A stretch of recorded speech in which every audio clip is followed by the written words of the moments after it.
Hey there, plant lovers, and welcome back to Botanic Haven. If you're new here, this is your go-to channel for everything about gardening, plant care, and creating those gorgeous green spaces, both inside your home and out in your yard. Today we're diving into something really fascinating, a plant that was never meant to be sold commercially, and that's exactly why you hardly ever see it in garden centres or nurseries. I'm talking about a botanical treasure that's been kept somewhat secret, passed along through cuttings and whispers among dedicated gardeners, rather than mass-produced for the retail market. So grab your coffee or tea, get comfortable, and let me tell you this incredible story about a plant that's almost like the gardening world's best-kept secret. Now, before we get into which plant this is and why it's so rare, let me paint you a picture. Imagine walking into a typical garden centre on a Saturday morning. You see rows and rows of petunias, marigolds, succulents, maybe some trendy monsteras and pothos. Everything's labelled, priced and ready to go home with you. But there's a whole world of plants that never make it to those shelves, and it's not because they're difficult to grow or unattractive. Sometimes it's quite the opposite. The plant I'm talking about today falls into this category, and the reasons are more interesting than you might think. This particular plant has a history that goes back generations, and it's been cultivated primarily through a network of passionate gardeners who share cuttings with each other like precious heirlooms. I first learned about it from my neighbour Daisy, who's been gardening for over 40 years. She handed me a small cutting wrapped in damp paper towel one spring afternoon and said, "This one's special. You won't find it anywhere else." That simple exchange opened my eyes to an entire underground world of rare, uncommercial plants. The plant in question is often called the friendship plant or pass-along plant, but its botanical name is Pilea involucrata, specifically certain heirloom varieties that have been maintained through home cultivation rather than commercial production. Now, you might be wondering why such a charming, easy-to-grow plant with attractive foliage would be excluded from the commercial market. The answer lies in economics and plant production realities. Commercial nurseries need plants that can be produced quickly, uniformly, and in massive quantities. They need specimens that can withstand shipping, sit on shelves for weeks, and still look presentable to customers. They need plants with a long shelf life and minimal care requirements during that retail period. Our friendship plant, while absolutely wonderful in a home setting, doesn't tick all these commercial boxes. It grows at a moderate pace, it's sensitive to overwatering during transport, and its delicate leaves can bruise easily if handled roughly. More importantly, it propagates so easily and readily through simple stem cuttings that there's virtually no commercial incentive to mass produce it.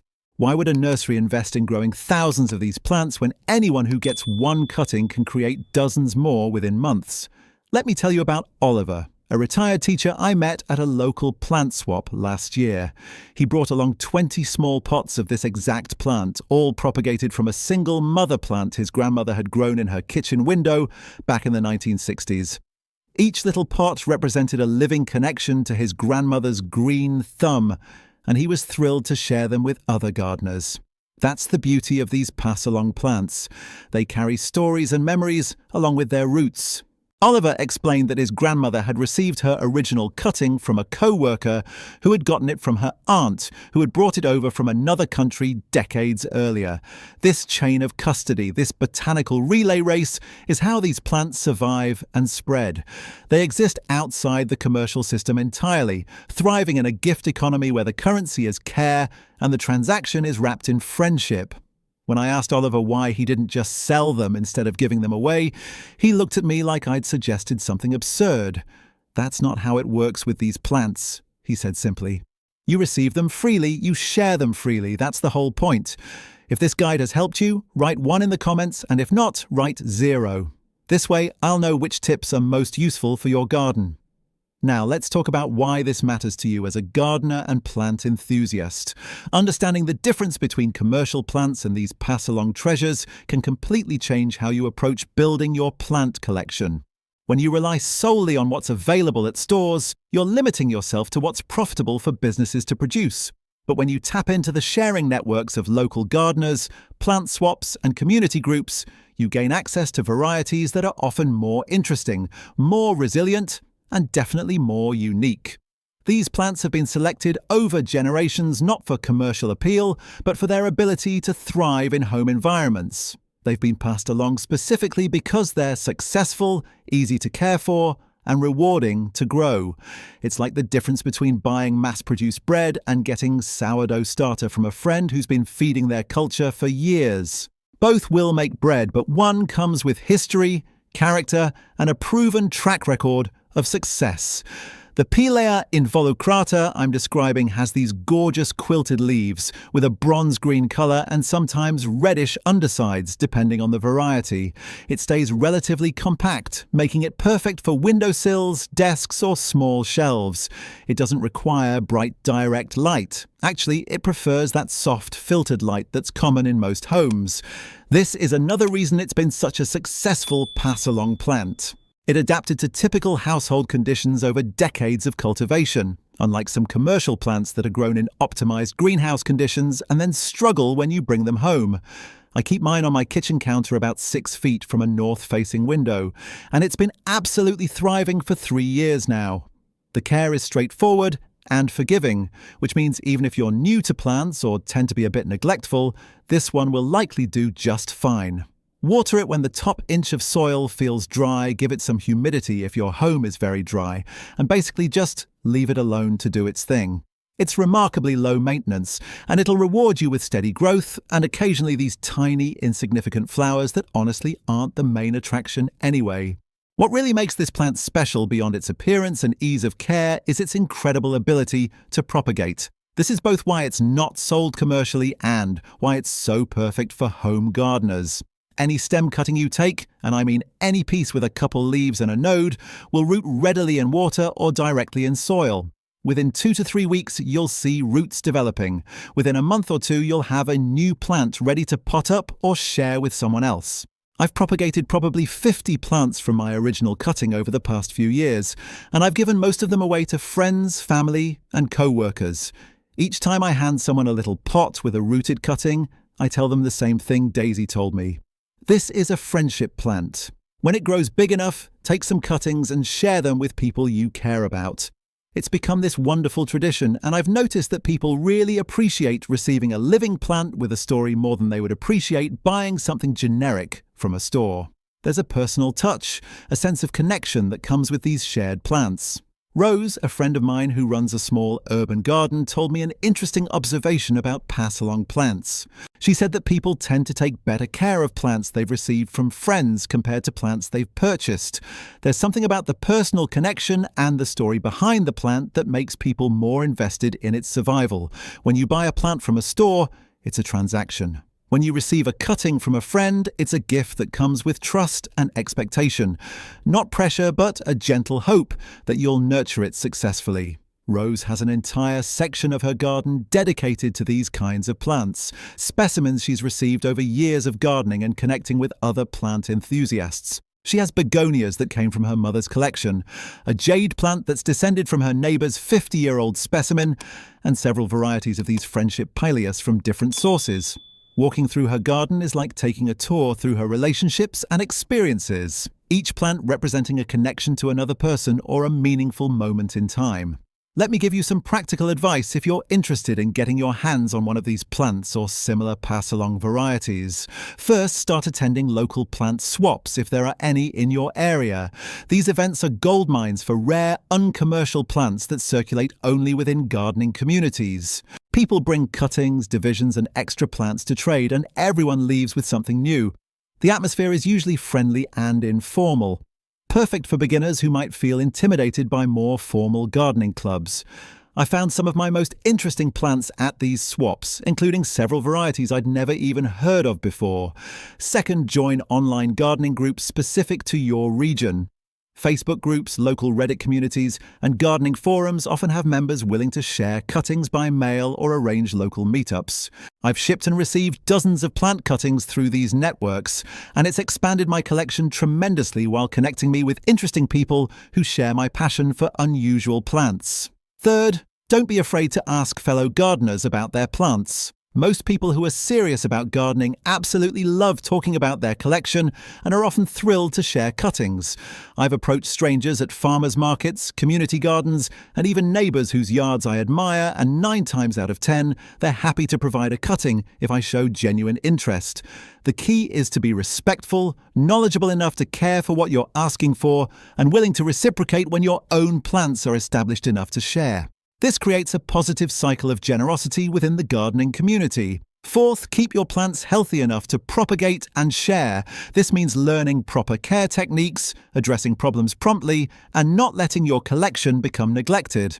When you're part of the sharing economy of pass-along plants, there's an unspoken responsibility to keep the chain going. You're not just caring for your own enjoyment, you're maintaining a living lineage that might go back generations. Ivy, another gardener I know, has taken this concept to an impressive level. She maintains what she calls her sharing garden, a collection of plants specifically grown for propagation and distribution. She propagates throughout the growing season and then gives away dozens of plants each year to friends, co-workers, and anyone who expresses interest. Her sharing garden includes various pileus, pothos varieties, succulents, and several other easy-to-propagate species. She's created a wonderful reputation in our community as the go-to person for starter plants, and she's introduced countless people to the joy of gardening through her generous sharing. What I find most interesting is how this has enriched her own gardening experience. She's constantly learning new propagation techniques, experimenting with different growing methods, and connecting with people who then come back to share their own successes and questions. It's created this beautiful network of novice and experienced gardeners, all linked through the plants Ivy has shared. Now let's talk about why the commercial plant industry doesn't embrace these wonderful sharing plants. It's not malicious or conspiratorial, it's simply business reality. Nurseries and garden centres operate on tight margins and need reliable, consistent products that justify the costs of production, transportation, and retail space. A plant that customers can easily propagate at home doesn't make good business sense because it essentially eliminates repeat customers for that particular variety. Imagine if you could buy a bag of tomatoes that grew into new tomato plants instantly. The grocery store wouldn't stock them because they'd only sell 1 bag per customer ever. The same logic applies to extremely easy-to-propagate plants. Additionally, many of these pass-along varieties aren't patented or trademarked, meaning there's no legal protection for growers who invest in producing them.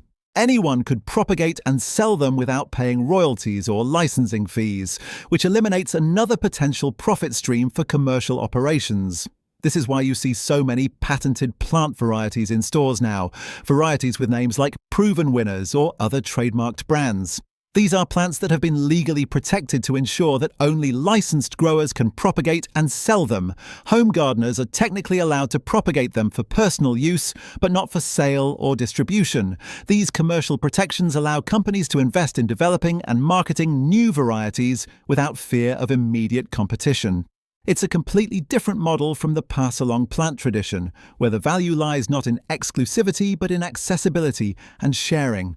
Neither model is inherently better or worse. They serve different purposes and meet different needs. But understanding both helps you appreciate why certain wonderful plants never appear in stores, while other, sometimes less impressive varieties are everywhere you look. Lucas, a horticulturist who used to work for a major nursery, explained to me that the decision about which plants to produce commercially involves complex calculations about growth speed, disease resistance, shipping durability, shelf appeal, and market demand. A plant might be absolutely perfect for home growing, but fail in one or more of these commercial categories, which immediately disqualifies it from mass production. He mentioned that there are hundreds, possibly thousands of plant varieties that would make excellent houseplants or garden specimens, but will never be produced commercially because they don't fit the business model. These plants survive through exactly the kind of sharing network we've been discussing, maintained by passionate gardeners who value characteristics like ease of care and propagation over commercial viability. Lucas left the commercial nursery industry partly because he felt frustrated by these limitations and now runs a small, specialized operation focusing on rare and unusual plants that he sells at local markets and through word of mouth. His business model relies on educated customers who appreciate uniqueness and are willing to seek out specific plants, rather than impulse buying whatever's displayed at big box stores. Here's something else worth considering. Plants in the sharing economy often adapt to local conditions over time. When a plant has been grown in your region for generations, passed along through local gardeners, it's likely been selected for success in your specific climate and growing conditions. Commercial plants, by contrast, are often produced in large operations in optimal climates like Florida or California, then shipped nationwide regardless of whether those varieties are ideally suited to your local environment. I've noticed this with my friendship Pilea. The original cutting came from a plant that had been growing in my city for decades, so it was already adapted to our specific light conditions, humidity levels, and temperature ranges. When I've tried buying commercial tropical plants from big box stores, I often struggle to keep them happy because they were grown in greenhouse conditions that don't match my home environment. The pass-along plant, having been grown in conditions similar to mine for years, transitioned seamlessly and has never shown signs of stress or decline. This brings up an important point about plant selection and success. When you're building your plant collection, especially if you're relatively new to gardening, choosing plants that are proven to thrive in your specific conditions is much more important than choosing the trendiest or most Instagram-worthy varieties. The friendship plant might not be as visually dramatic as some of those huge fenestrated monsteras you see online, but it's infinitely more likely to succeed in typical home conditions without requiring specialized care or equipment. I've seen so many beginning gardeners become discouraged because they bought fashionable plants that were actually quite difficult to keep alive in normal home environments. They blame themselves for being bad with plants when really they just chose specimens that require greenhouse conditions, perfect watering schedules, or specific light intensities that are hard to replicate indoors. Starting with proven pass-along varieties builds confidence and skills that then allow you to tackle more challenging plants later. Let me share some care tips specifically for the Pilea involucrata we've been discussing, tips that apply to many other pass-along plants as well. These plants appreciate consistency rather than perfection. They don't need you to be a master gardener, they need you to provide reasonably appropriate conditions and then maintain those conditions. For watering, establish a routine of checking the soil moisture regularly rather than watering on a rigid schedule. Stick your finger about an inch into the soil, and if it feels dry, water thoroughly until water drains from the pot's drainage holes. If it still feels moist, wait another day or two and check again. This simple technique prevents both overwatering and underwatering, the two most common causes of houseplant death. For light, these Pileas prefer bright, indirect light but tolerate lower light conditions remarkably well. I've successfully grown them in rooms with only north-facing windows where direct sun never reaches. They grow more slowly in lower light but remain healthy and attractive. If you notice the leaves becoming pale or the plant stretching toward the light source, move it slightly closer to a window. Regarding soil, these plants aren't particularly fussy but do appreciate good drainage. I use a standard houseplant potting mix with some extra perlite mixed in. Maybe about 20% perlite to 80% potting mix. This ensures that water drains freely and roots don't sit in soggy conditions. Speaking of roots, these plants like to be slightly root-bound, so don't rush to repot into a much larger container. When you do repot, go up only one pot size, maybe an inch larger in diameter than the previous pot. Overpotting can lead to soil staying too wet for too long, which increases the risk of root rot. For humidity, the friendship plant appreciates higher humidity but adapts to normal household levels pretty well. If your home is very dry, especially during winter when heating systems run constantly, you might notice some browning leaf tips. You can address this by grouping plants together to create a micro-environment with slightly higher humidity, placing a small humidifier nearby, or setting the pot on a pebble tray with water. I've found that simply grouping several plants on the same shelf creates enough humidity exchange that additional measures aren't usually necessary. Fertilizing is straightforward with these plants. During the growing season, roughly spring through early fall, feed with a balanced diluted liquid fertilizer once a month. I use a standard houseplant fertilizer at half the recommended strength, because I've found that plants generally prefer consistent, mild feeding rather than intense, infrequent fertilization. During winter, when growth naturally slows, I skip fertilizing entirely. The plant goes into a semi-dormant state and doesn't need extra nutrients during this time. One of the beautiful things about these pass-along plants is that they're forgiving of imperfect care. Miss a watering? They'll probably be fine. Forget to fertilize for a couple months. No major consequences. This resilience is exactly why they've survived for generations, being passed among gardeners of varying skill levels and dedication. They're essentially pre-selected for success through decades or centuries of cultivation by regular people in regular homes, not by professional growers in controlled environments. When it comes to propagation, which is really the heart of the pass-along tradition, the process couldn't be simpler. Wait until your plant has developed several stems with multiple leaves each. Using clean, sharp scissors or pruning shears, cut a stem just below a node. That's the spot where leaves attach to the stem. The cutting should have at least 2 or 3 leaves and be about 3 to 4 inches long. Remove the lowest leaf or 2 so you have a bare stem section that can be submerged in water or inserted into soil. For water propagation, place the cutting in a small glass or jar with enough water to cover the nodes, but not so much that leaves are submerged. Put the jar in bright, indirect light and change the water every few days to keep it fresh. Within 1 to 3 weeks, you should see small white roots beginning to emerge from the nodes.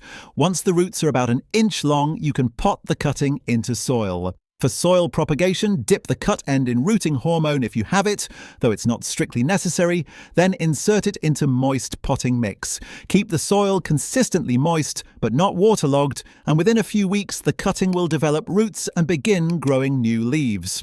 I prefer water propagation because you can watch the root development, which is both educational and satisfying. There's something wonderful about seeing those first tiny root tips emerge, knowing you're creating a new plant from just a stem cutting.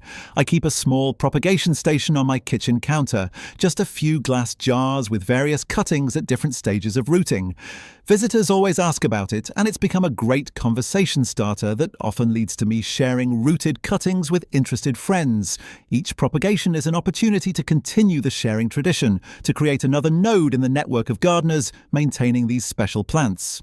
I've gotten into the habit of always having a few rooted cuttings ready to give away, wrapped in damp paper towel and tucked into small pots. You never know when you'll meet someone who could use a little green in their life, and having plants ready to share has led to some wonderful connections and conversations. The broader lesson here extends beyond just this particular plant. There's an entire parallel world of botanical treasures that exist outside the commercial marketplace, maintained through sharing, gifting, and community networks. Old rose varieties, heirloom vegetables, rare succulents, unusual ferns. The list is endless. Each category has its own community of dedicated enthusiasts who preserve and share these plants because they love them, not because there's profit to be made. Getting involved in this world has completely transformed my relationship with gardening. Instead of seeing plants as products to be purchased, I see them as living connections to people and history. Instead of browsing garden centres, I spend time at plant swaps and community gardens, meeting people and hearing stories about their collections. Instead of collecting the latest trendy varieties, I seek out plants with proven success in my area, plants that come with advice and support from the person sharing them. This approach to gardening is more sustainable in multiple ways. Economically, receiving and sharing plants rather than constantly buying new ones saves money and redirects spending away from mass production toward community building. Environmentally, it reduces the carbon footprint associated with commercial plant production and shipping. Socially, it creates connections between people who might not otherwise interact, building community around a shared interest. Personally, it makes gardening more meaningful and less consumerist, shifting the focus from acquisition to cultivation and relationship. I've spent far less money on plants in the past few years, but my collection has grown significantly and become much more interesting. Each plant has a story, and I can tell you where it came from, who gave it to me, and sometimes track its lineage back through multiple generations of gardeners. As we wrap up this conversation, I want to encourage you to seek out these pass-along plants and participate in the sharing tradition. Start by asking the gardeners you already know if they have any plants they'd be willing to share. Attend local plant swaps or start one in your community if none exist. Join online groups focused on plant trading and sharing. When your own plants become established and ready to propagate, share them generously with others and tell them the story of where your original plant came from. This simple act of sharing creates ripples that extend far beyond your immediate circle, contributing to the preservation of plant varieties and the building of community connections. The friendship plant we've discussed today is just one example among countless others, a representative of all those wonderful specimens that thrive outside the commercial system, passed lovingly from hand to hand, garden to garden, generation to generation. These plants remind us that not everything valuable needs to be commodified, that some of the best things in life and gardening come from generosity and community rather than commerce and transaction. Thank you so much for spending this time with me today exploring this fascinating topic. I hope you've gained some insight into why certain plants remain outside the commercial marketplace and how you can access them through sharing networks. If you're interested in more content about unusual plants, sustainable gardening practices, and building community through horticulture, make sure you're subscribed to Botanic Haven and hit that notification bell so you don't miss future videos. Until next time, happy gardening, and may your plants thrive and multiply.